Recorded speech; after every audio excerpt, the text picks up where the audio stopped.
नमस्कार, साधना प्लस बिहार झारखंड देख रहे हैं आप। मैं हूं आपके साथ प्रगति चतुर्वेदी। खबरों की शुरुआत करेंगे, लेकिन उससे पहले एक नजर इस वक्त की हेडलाइंस पर।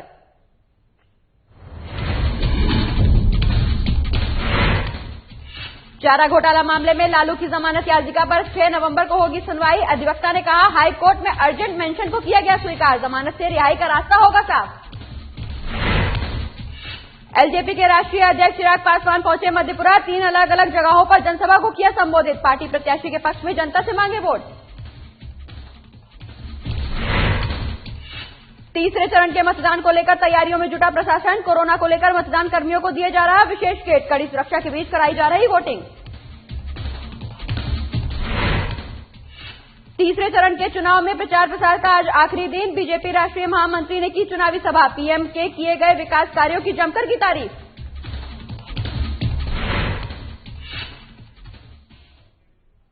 चलिए खबरों की शुरुआत करेंगे और चारा घोटाला मामले में सजा काट रहे लालू यादव की जमानत याचिका पर 6 नवंबर को सुनवाई होगी। अपनी जमानत याचिका पर जल्द सुनवाई के लिए लालू की तरफ से हाई कोर्ट में अर्जेंट मेंशन किया गया था, जिसे कोर्ट ने स्वीकार करते हुए जमानत पर सुनवाई के लिए 6 नवंबर की तारीख तय की है।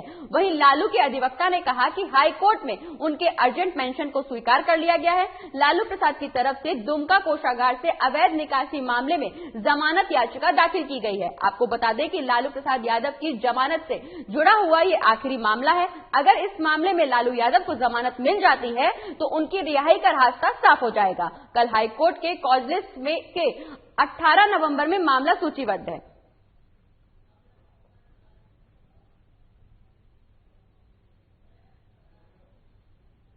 दुमका से रिलेटेड है। आपकी 38A96 का अपील की सुनवाई कल होगी। कल वो माननीय उच्च न्यायालय के लिस्ट पर जो है सूचीबद्ध है ये केस।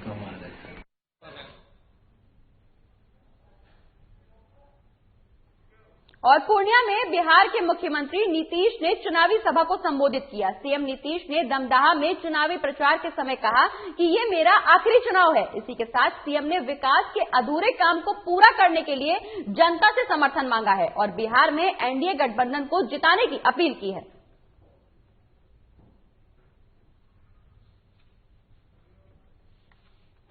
मौका दिया, मैं आपका शुक्रगुजार हूं, लेकिन आप जान लीजिए लेसी सिंह जो आपकी विधायक रही है, कुछ लोग को तंग फंग करने में भी रहता है, लेकिन ये डरती नहीं है, काम करते रहती है और जो भी इलाके के लिए कोई जरूरी काम है उसके लिए ही सारा काम कराती है। मंत्री भी रही है और एक एक काम करवाती है, तनिक भी उपेक्षा नहीं करती है और समाज के हक तबके के लिए बात करती है।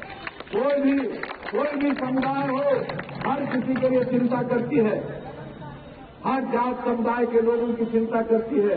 ये नहीं है कि किसी खास की चिंता करती है और दूसरे की नहीं, सबके बारे में सोचती है, सबके लिए काम करती है। और सबसे बड़ी बात है, महिला है। आप सोच लीजिए, इतना मेहनत करती है तो सबका दायित्व है। हमारी बहनों का तो दायित्व है ही, भाइयों का भी दायित्व है, बच्चों का भी, बच्चियों का भी दायित्व है। सब लोग मिलकर के एकजुट होकर जीप छाप के बगल का बटन दबा करके लेकिन सिंह को भारी मतों से विजयी बनाइएगा। और इसी खबर पर ज्यादा जानकारी के लिए हमारे संवाददाता पारस सोना हमारे साथ जुड़ गए हैं। पारस, सीएम नीतीश कुमार दमदाहा पहुंचे थे जनता को संबोधित करने के लिए। इस दौरान उन्होंने कहा कि ये मेरा आखिरी चुनाव है। क्या ये उनका सीएम नीतीश का दाव है या जनता को रिझाने की कोशिश है एक बार फिर से? जी, ये तो लग रहा है कि चुनावी सरगर्मी में ये नीतीश कुमार ये अपने दौरान जो उन्होंने कहा कि ये मेरे अंतिम चुनाव है, ये तो लग रहा है कि अब जनता को ही बुझाने के लिए बोल रहे हैं। जी पारस, जैसा कि आपने बताया कि ऐसा लग रहा है कि वो जनता को रिझाने की कोशिश कर रहे हैं। इस दौरान उन्होंने ये भी कहा कि विकास कार्यों को पूरा करने के लिए उन्हें जनता का समर्थन चाहिए। तो ये विकास कार्य उन्होंने अपने कार्यकाल के दौरान क्यों नहीं पूरे किए?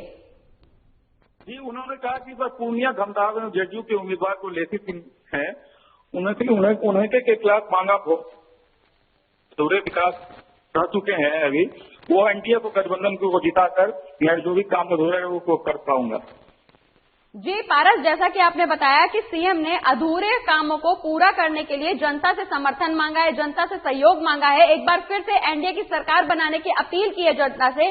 वहीं उन्होंने ये कहा है कि ये उनका आखिरी चुनाव है। इससे पहले तेजस्वी यादव ने सीएम नीतीश कुमार पर तंज कसते हुए कहा था कि सीएम अब बुजुर्ग होते जा रहे हैं। क्या इस बयान के ये भी मायने निकाले जा सकते हैं कि वाकई अब सीएम नीतीश कुमार बुजुर्ग होते जा रहे हैं? जी बिल्कुल सही लग रहे बात बता रहे हैं आप कि नीतीश कुमार के जो भी है उनके एज भी हो गए हैं। इसके मतलब लग रहा है कि ये इनका अंतिम चुनाव है इस बार।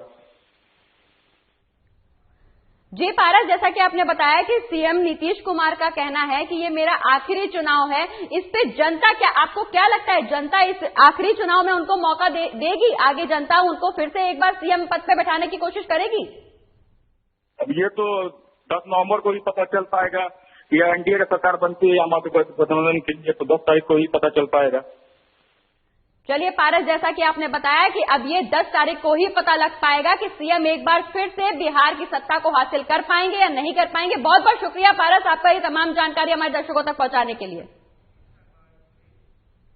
चलिए खबरों में आगे बढ़ेंगे और लोक जनशक्ति पार्टी के राष्ट्रीय अध्यक्ष चिराग पासवान ने मधेपुरा जिले में आज 3 जगहों पर जनसभा को संबोधित किया। मधेपुरा विधानसभा में जहां वे साकार यादव के लिए वोट मांगा, वहीं बिहारीगंज विधानसभा के मुरलीगंज में उन्होंने विजय सिंह कुशवाहा के लिए तो सिंहेश्वर में अमित भारती के लिए चुनावी जनसभा की। इस दौरान उन्होंने कहा कि आज सभी समूह में लड़ रहे हैं, एक उनकी ही पार्टी है जो अकेले लड़ रही है। इस मौके पर उन्होंने पार्टी प्रत्याशी के पक्ष में लोगों से वोट करने की अपील भी की।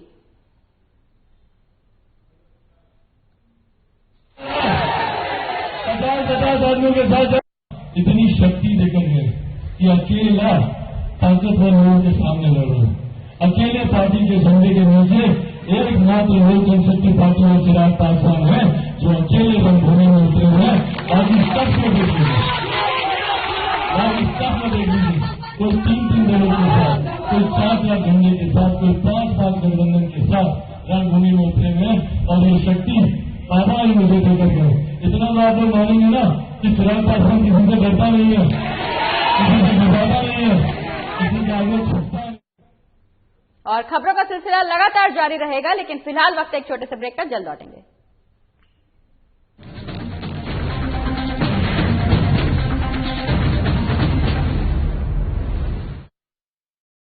बच चुका है बिहार में चुनावी बिगुल, सजने लगे हैं चुनावी अखाड़े। क्या है बिहार में विकास का हाल, कितने हुए वादे पूरे, कितना हुआ विकास। 15 साल के सुशासन में कितना बदला बिहार या जनता है लाचार। आपको बताएंगे बिहार विधानसभा के सभी 243 सीटों का ताजा हाल। बिहार चुनाव की हर खबरों से रहिए खबरदार। बच चुका है बिहार में चुनावी बिगुल, सजने लगे हैं चुनावी अखाड़े। क्या है बिहार में विकास का हाल, कितने हुए वादे पूरे, कितना हुआ विकास। 15 साल के सुशासन में कितना बदला बिहार या जनता है लाचार। आपको बताएंगे बिहार विधानसभा के सभी 243 सीटों का ताजा हाल। बिहार चुनाव की हर खबरों से रहिए खबरदार।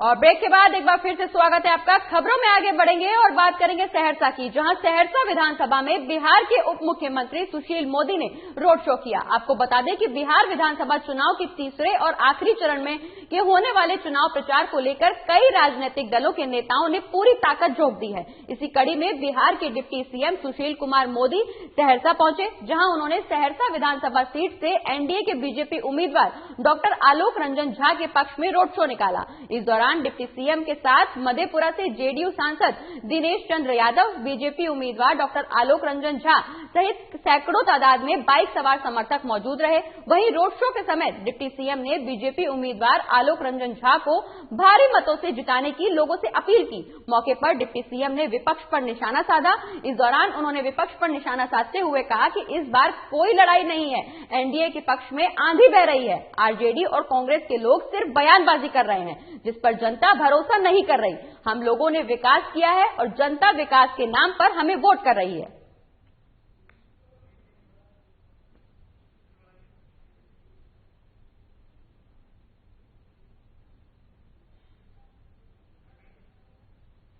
और गुमला के कुलकरा पंचायत के एक गांव में 82 साल के वृद्ध रामा नागेसिया पर ओझा गुन्नी का आरोप लगाया गया है। वहीं प्रताड़ित करने के मामले पर बीजेपी प्रवक्ता प्रतुल शाहदेव ने कहा कि ये बेहद ही दुखद घटना है।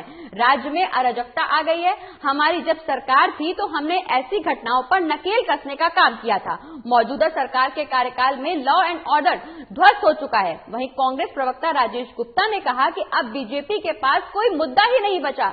लंबे समय से झारखंड में उनका शासन रहा। हमारी सरकार आते ही ऐसी घटनाओं पर हम लोगों ने लगाम लगाने की कोशिश की और कार्रवाई की। पार्टी के पास अब कुछ बची नहीं। उनको मैं याद दिलाना चाहूंगा कि आपकी सरकार इस राज्य में 16 वर्षों से भी अधिक रही है। अपने इस राज्य की प्रत्येक व्यवस्था को जो जनमानस के हित में हो उसको ध्वस्त किया है, बर्बाद किया है, मिटाने का काम किया है, यहाँ की संस्कृति को मिटाने का काम किया है।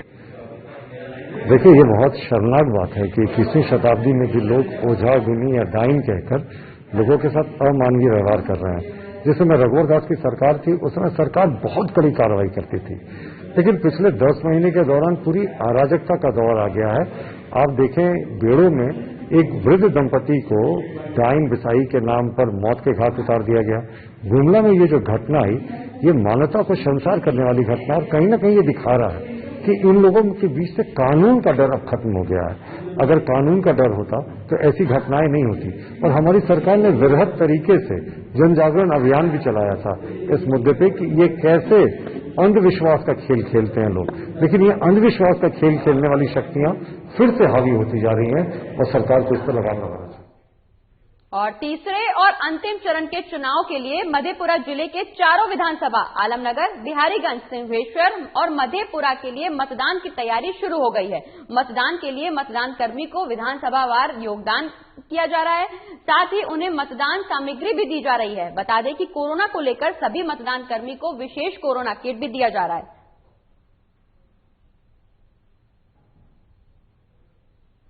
लगभग सामग्री वितरण की हर एक तैयारी पूरी हो गई है।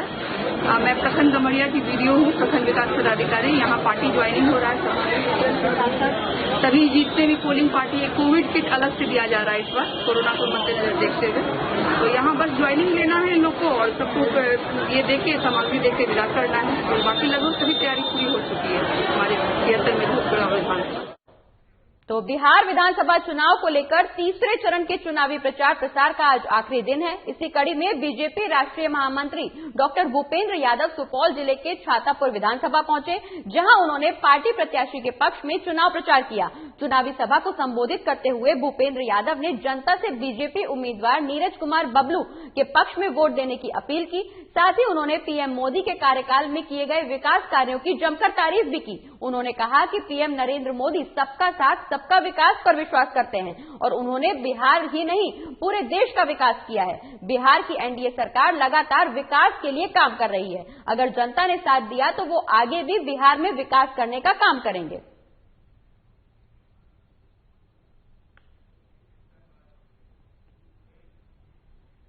जनता ने निर्दलीय प्रत्याशी रेणु देवी को लड्डू से तौलकर जीत के लिए आश्वस्त किया। वहीं प्रत्याशी ने रो रो कर जनता से वोट मांगा।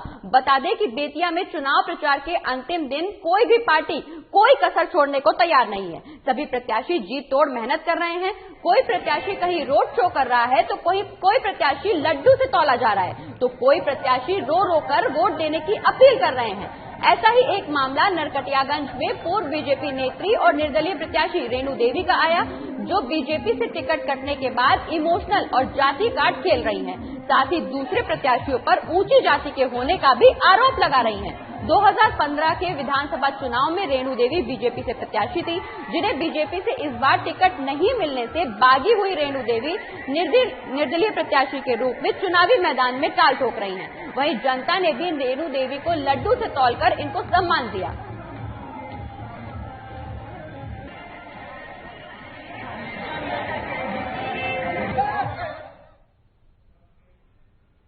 और धनबाद प्रेस क्लब ने गुरुवार को पत्रकार अर्नब गोस्वामी के खिलाफ हो रही कार्रवाई के विरोध में मौन जुलूस निकालकर विरोध जताया।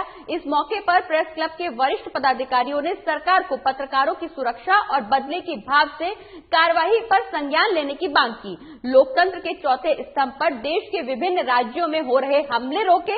इस विरोध प्रदर्शन में प्रेस क्लब के पदाधिकारी सहित कई पत्रकार भी शामिल हुए। वहीं इसी मामले को लेकर धनबाद प्रेस क्लब में महात्मा गांधी की प्रतिमा के सामने बीजेपी विधायक राज सिन्हा ने महाराष्ट्र सरकार पर हमला बोला। उन्होंने बताया कि पत्रकार के साथ बर्बरतापूर्वक व्यवहार कर उनकी गिरफ्तारी करना लोकतंत्र पर हमला है। बीजेपी विधायक ने कहा कि पत्रकारों के इस लड़ाई में उनका नैतिक समर्थन है और हमेशा रहेगा।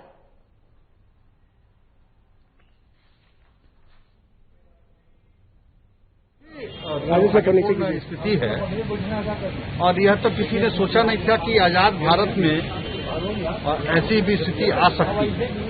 इमरजेंसी के समय में जरूर हुआ था कि कांग्रेस पार्टी इंदिरा गांधी ने इमरजेंसी लगाया था। आज फिर कांग्रेस पार्टी के साथ महाराष्ट्र में जो सरकार चल रही है शिवसेना की, इन लोगों ने वही पुराना काम अब किया है और बिल्कुल मैं तो मानता हूं कि यह लोकतंत्र पर हमला है। देखिए, आज पत्रकारों का एक जो घटना घटी है बॉम्बे में, जिसमें टीवी जर्नलिस्ट अर्नब गोस्वामी के साथ जो पुलिसिया बर्बरता वहाँ के सरकार के द्वारा दिखाई गई है, उसका विरोध हम यहाँ धनबाद में भी तमाम प्रेस के साथी एक साथ कर रहे हैं। धनबाद प्रेस क्लब भी उसमें अपना प्रदर्शन करके अपना इसमें। और खबरों में आगे बढ़ेंगे, लेकिन उससे पहले वक्त एक छोटे से ब्रेक का, जल्द लौटेंगे।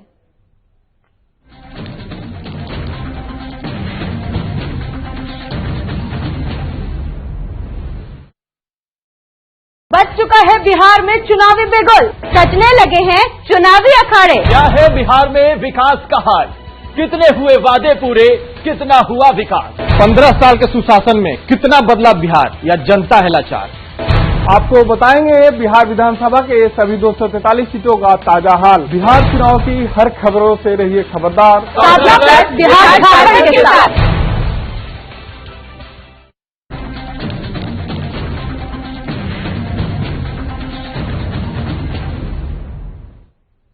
और ब्रेक के बाद एक बार फिर से स्वागत है आपका। खबरों में आगे बढ़ेंगे और बात करेंगे बरही की, जहां बरही के राम नारायण मेमोरियल कॉलेज के एक प्रोफेसर द्वारा छात्रों से पैसे लेने का मामला सामने आया है।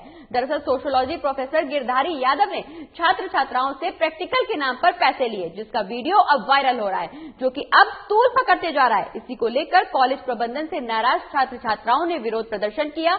वहीं मंगलवार को छात्र छात्राओं ने वीसी को ज्ञापन भी सौंपा।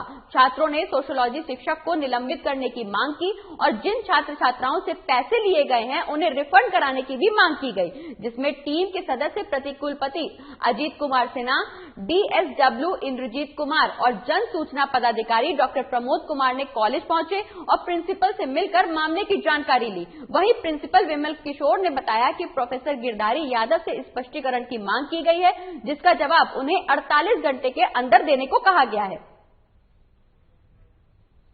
ऐसा है कि तस्वीर झूठ नहीं बोलती, इसलिए हम उसको मान रहे हैं। उसको संज्ञान में हम ही नहीं, कुलपति महोदय ने लिया, कुलाधिपति महोदय ने लिया, सब लोगों ने उसको संज्ञान में लिया। उसके बाद उसको शो कॉज किया गया है।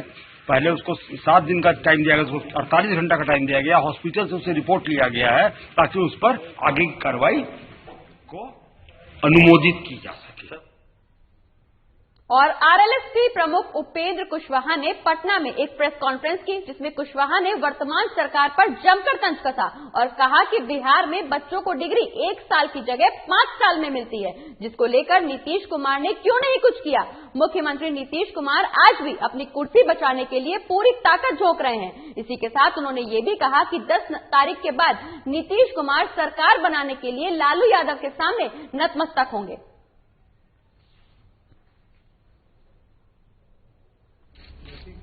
चुनाव में जुमलेबाजी खूब चली है और जुमलेबाजी करने में सिर्फ एनडीए के लोग ही नहीं, एनडीए के लोग तो पुराने माहिर हैं।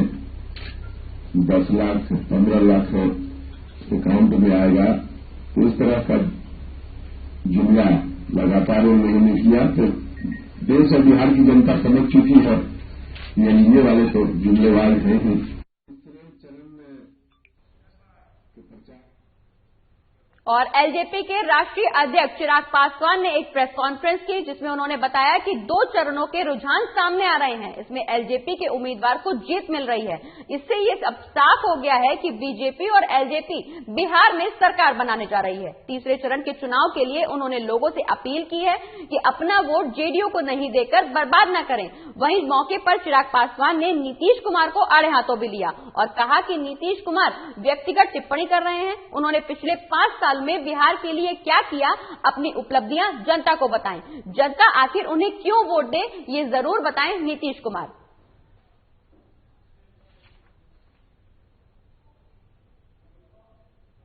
मुकाबला सीधा लोक जनशक्ति पार्टी से ही है। तो ये बात स्पष्ट है कि 10 तारीख को जब परिणाम आएंगे, इससे पहले कि आप में से कोई संख्या पूछे, संख्या बताने की बजाय इतना जरूर मैं स्पष्ट करके बता दूंगा आप लोगों को कि भाजपा के नेतृत्व में जो मैं डे 1 प्रचार की जब से शुरुआत हुई थी उस दिन से मैं इस बात को कह रहा हूं कि भाजपा के नेतृत्व में भाजपा लोजपा सरकार बनेगी। इसमें अब इसके बाद कोई संदेह बचता नहीं है। और बल्कि मैं आग्रह भी करूंगा कि जितने बिहारी हैं, जो भी चाहता है कि भैया भाजपा के नेतृत्व में सरकार बने, भाजपा लोजपा की सरकार बने, एक भी मत अपना बर्बाद नहीं करें जनता दल यूनाइटेड को देकर। इस बात को मैं पहले भी कह चुका हूं, इस बात को मैं पहले भी कह चुका हूं कि एक वोट जो जनता दल यूनाइटेड के प्रत्याशियों को जाएगा वो कहीं ना कहीं बिहार को बर्बादी की कगार पर लाकर। और बिहार विधानसभा चुनाव के तीसरे और अंतिम चरण के चुनाव प्रचार का आज आखिरी दिन है। सभी पार्टियों ने चुनाव प्रचार में अपनी पूरी ताकत लगा दी है। इसी कड़ी में आज आरजेडी नेता तेजस्वी यादव मधुबनी जिले के बेनीपट्टी प्रखंड पहुंचे, जहां उन्होंने अपने महागठबंधन उम्मीदवार के पक्ष में लोगों से वोट करने की अपील की। साथ ही तेजस्वी ने एनडीए गठबंधन पर कटाक्ष करते हुए कहा कि एनडीए सरकार में भ्रष्टाचार और बेरोजगारी अपनी चरम सीमा पर है। हमारी सरकार बनेगी तो पहले कैबिनेट में 10 लाख बेरोजगार युवाओं को सरकारी नौकरी दूंगा। साथ ही मौके पर हरलाखी विधानसभा क्षेत्र से राम नरेश पांडे और बेनीपट्टी से भावना झा को फूलमाला भी पहनाई गई।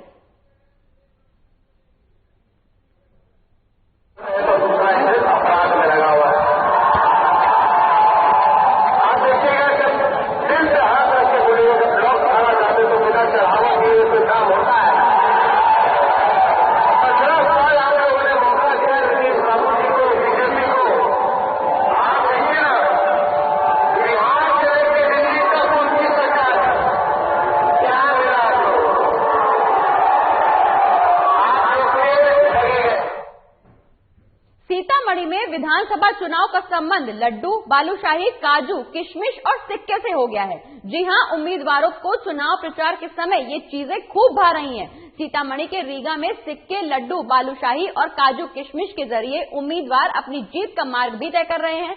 आपको बता दें, रीगा विधानसभा के कांग्रेस उम्मीदवार अमित कुमार टुन्ना को चुनाव प्रचार के समय उनके समर्थक लड्डू, बालूशाही, दही और काजू किशमिश से लगातार तोल रहे हैं और उनकी जीत की लगातार कामना कर रहे हैं। इसी को लेकर रीगा में अमित कुमार टुन्ना के समर्थकों ने उन्हें सिक्के से तौल दिया, जिसमें उम्मीदवार के वजन का सिक्का मंदिर में दान दिया गया।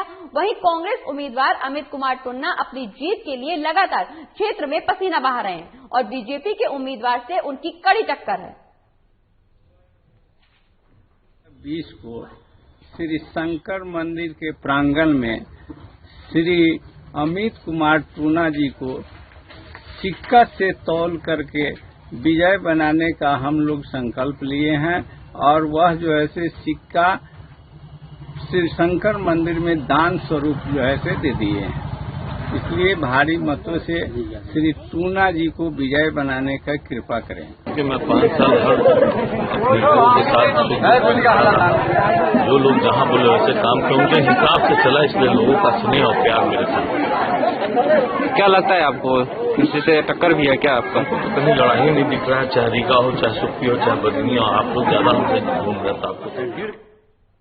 और अगली खबर भागलपुर से है, जहां नवगछिया 3 टंगा दियारा के दर्शन घाट पर नाव पलट गई, जिसमें 100 लोग सवार थे।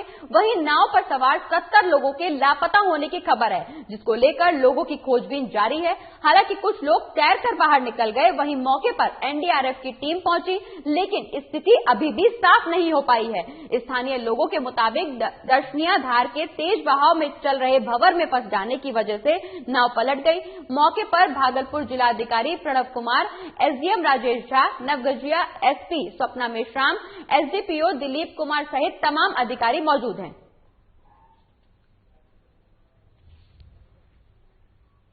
वहाँ पे नाव से कुछ लोग जाने की बात सामने आई है, जिसमें घाट पर ही नाव को आगे नदी में धक्का देते समय नाव के डूबने की सूचना यहाँ पर एसडीआरएफ की टुकड़ी तैनात है और एसडीआरएफ के गोताखोरों द्वारा लगातार प्रयास किया जा रहा है। यदि कोई व्यक्ति मिसिंग है और डूबा हुआ है तो उसको निकालने के लिए एसडीआरएफ के लोग लगातार। अब तक सर कितने लोगों को बाहर निकाल लिया गया है?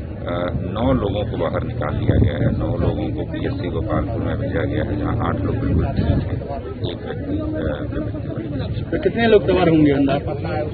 40-50 लोग। ग्रामीण के द्वारा कई तरह की बातें सामने आ रही हैं, कोई 40 बता रहे हैं, कोई 50 बता रहे हैं, कोई 60 बता रहे हैं। मोटा मोटी माना जा सकता है करीब 50 से 30। जो कि कुछ आदमी ऊपर हुआ है, बाकी आदमी। क्या घटना हुई है लमसम? ये लमसम 8 साढ़े 8 बजे के लमसम में। ये लोग कहाँ जा रहा था? ये लोग बीरा जा रहा था मकई लगाने के लिए। कुछ उस पर क्या उसमें किसान थे या मजदूर थे? किसान मजदूर सब थे। सब कहाँ के थे? सब ये टिंटगा करारी का ही थे। अच्छा, उस पार में है खेती? हाँ, उसी पार में है। और राजधानी रांची के अपर बाजार के रंगरेज गली के शिव मंदिर में शरारती तत्वों द्वारा शिवलिंग को क्षतिग्रस्त किया गया। देर रात धार्मिक स्थल को नुकसान पहुंचाया गया। इसके विरोध में स्थानीय लोगों में खासा गुस्सा देखने को मिल रहा है। वहीं घटना के खिलाफ अपर बाजार की कई दुकानें बंद पड़ी हैं। वहीं सुबह घटना स्थल के पास लोगों की भीड़ लग गई। मौके पर विधायक सीपी सिंह घटना स्थल पर पहुंचे। इस दौरान उन्होंने कहा कि किसी भी धार्मिक स्थल को क्षतिग्रस्त करना गलत है। पुलिस प्रशासन द्वारा सीसीटीवी कैमरे के फुटेज को निकालने की कोशिश की गई। उन्होंने 24 घंटे के अंदर दोषियों की गिरफ्तारी की बात भी कही।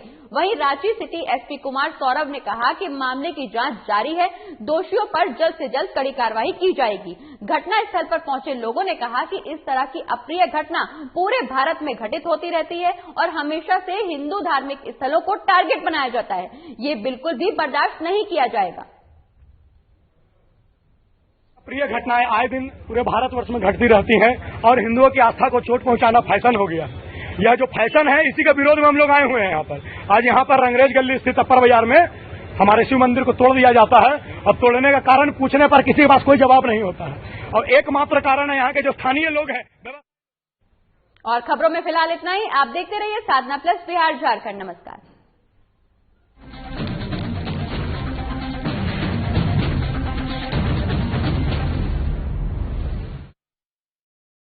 बज चुका है बिहार में चुनावी बिगुल, सजने लगे हैं चुनावी